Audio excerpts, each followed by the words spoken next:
Les consultations se sont poursuivies au cours de la semaine qui s'achève avec le passage au Palais de la Nation des personnalités, figures emblématiques en RDC, des hommes d'église, des gouverneurs de province et des membres de la diaspora congolaise. Denis Mukwege, prix Nobel de la paix 2018, est venu de Bukavu rencontrer le président de la République Félix Antoine Tshisekedi Tshilombo dans le cadre des consultations en vue de la création de l'Union sacrée de la nation.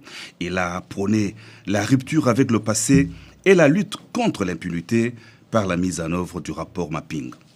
Élargissement du cercle des sénateurs du Cap pour le changement, conduit par leurs collègues et membres du bureau de la Chambre haute du Parlement Sami Badibanga, 16 sénateurs se réclamant de cash et alliés ont eu des échanges avec le président de la République. Il soutient l'union sacrée de la nation et des forces du chef de l'État. Toujours engagé dans la recherche des voies et moyens de trouver des solutions à la crise politique au pays, les évêques de la conférence épiscopale du Congo ont eu des entretiens avec le président de la République Félix Antoine Tshisekedi Tshilombo. Ils ont salué l'initiative du chef de l'État relative aux consultations en vue des échanges pour le bien-être de l'homme. Le cardinal Fridolin Ambongo a déclaré à l'issue d'un tête-à-tête avec le chef de l'État qu'il attendait un changement réel pour l'amélioration de la situation dramatique de la population au terme des consultations. C'était ensuite au tour des personnalités, acteurs politiques Laurent Batumona, Jean-Bertrand Ewanga et Mokonda Mbonza d'être reçus par le président de la République. Ils ont soutenu l'idée de création de l'Union sacrée de la nation et préconisé la rupture avec l'ancien système de prédation et de corruption. Reçu en qualité de personnalité politique, Justin Bitakuira, cadre du FCC, a reconnu que le pays enregistrait un malaise. Seul un consensus politique qui passerait par un rectificatif de la coalition aidera le pays à aller de l'avant, a-t-il indiqué au sortir de son entretien avec le chef de l'État. Fils des anciens pionniers de l'UDPS, Jean-Pierre Liaou, Augustin Kibasamaliba et David Mbouankem étaient au Palais de la Nation. Ils ont lancé un appel à toutes les formations politiques à soutenir la démarche du chef de l'État pour repartir sur de nouvelles bases. Quant à la délégation du Palou, elle a loué l'initiative du chef de l'État pour des consultations en faveur de l'Union sacrée de la nation et promis de consulter la base. Pour le groupe de 13 parlementaires et personnalités politiques, les consultations présidentielles s'inscrivent dans la logique de la recherche du consensus politique qu'ils prônent dans leur démarche. Ils ont soutenu l'initiative du président de la République, arguant que les politiques n'ont d'autre choix que de rassembler les forces vives pour l'union sacrée de la nation. Toujours dans le cadre des consultations, le chef de l'État Félix Antoine Tshisekedi Tshilombo a échangé avec le ministre d'État Pius Mwabilou. L'élu du Moamba a déclaré qu'en tant que député national, il est au service du peuple et il faut aller de l'avant au sujet de la situation politique actuelle, a-t-il indiqué à la presse. L'Union pour la nation congolaise a eu des entretiens jugés fructueux avec le président de la République. La délégation de l'UNC et alliés appuie l'initiative du chef de l'État, Félix Antoine Tshisekedi Tshilombo, et attend de conclusion des consultations. Ces dernières se sont poursuivies en leur 10e journée avec des entretiens que le président de la République, Félix Antoine Tshisekedi Tshilombo, a eu avec de nombreuses délégations venues pour la plupart de provinces. Le ton a été donné par le caucus des députés du Grand Katanga, les élus du peuple ressortissants du Haut-Katanga, du Lualaba, du Tanganyika et du Haut-Lomami ont tenu à apporter leur contribution aux consultations en remettant au chef de l'État leur mémo sur la situation générale de leur province. Ils ont stigmatisé la crise politique qui s'est fait ressentir dans les vécus quotidiens des populations et l'insécurité dans le Grand Katanga.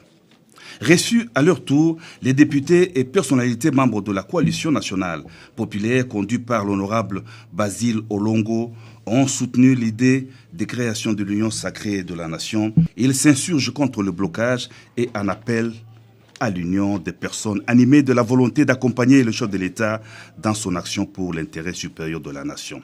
Ils sont venus très nombreux au Palais de la Nation, députés nationaux, sénateurs, présidents des assemblées provinciales, ressortissants du Grand Kasaï, Le président de la République les a reçus dans la salle de congrès pour un entretien de près d'1 heure. Au sortir de cette entrevue, ils ont à l'unanimité soutenu les consultations initiées par le président de la République pour le triomphe de la paix et la stabilité du pays. La diaspora congolaise a été représentée par les hommes d'église des communautés venues de la France et d'Angleterre. Ils ont indiqué que le chef de l'État a été très réceptif à leurs mémos avant d'appeler le peuple congolais à prier pour lui et à les soutenir dans sa lourde et noble mission à la tête du pays. L'union de la diaspora congolaise s'est aussi entretenue avec le chef de l'État pour lui témoigner son soutien à l'union sacrée de la nation. 24 gouverneurs de province et 2 vice-gouverneurs ont été reçus au Palais de la Nation par le président de la République. Le doyen des gouverneurs Richard Mouyej-Manguez a indiqué que ses collègues et lui soutiennent la démarche du chef de l'État qui s'inscrit dans un nouvel élan pour le renforcement de la cohésion nationale. Nous devons réduire le risque d'un choc politique, a déclaré en substance le gouverneur du Lualaba. Le chef traditionnel Munongo du Haut-Katanga et les Mouamine d'Atabaye de Walungu au Sud Kivu sont venus proposer leurs pistes de solutions au chef de l'État. Nous l'avons encouragé à persévérer dans les consultations, à s'ouvrir davantage, ont-ils indiqué à l'issue de leurs consultations. Enfin, reçus à leur tour, les alliés de l'UDPS ont réaffirmé leur soutien aux actions et à la vision du chef de l'État Félix-Antoine Tshisekedi Tshilombo. Ils ont dit soutenir les décisions qui découleront des consultations initiées par le chef de l'État. Elenguessa, une des principales artères de la ville de Kinshasa, partira désormais du croisement avec l'avenue Kasavubu sur place Mariano vers Bypass, cette grande route séparant les municipalités de Mongafula et Selembao.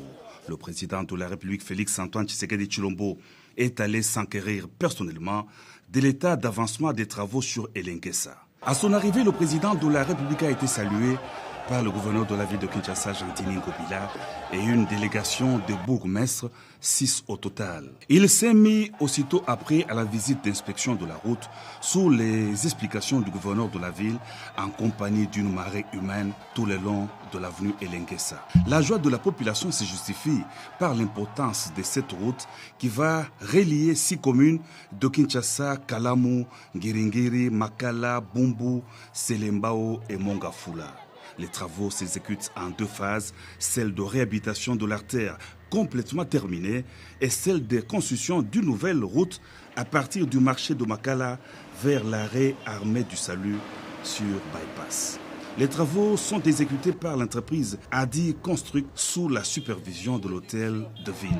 Ils s'inscrivent dans le cadre du programme d'urgence du président de la République.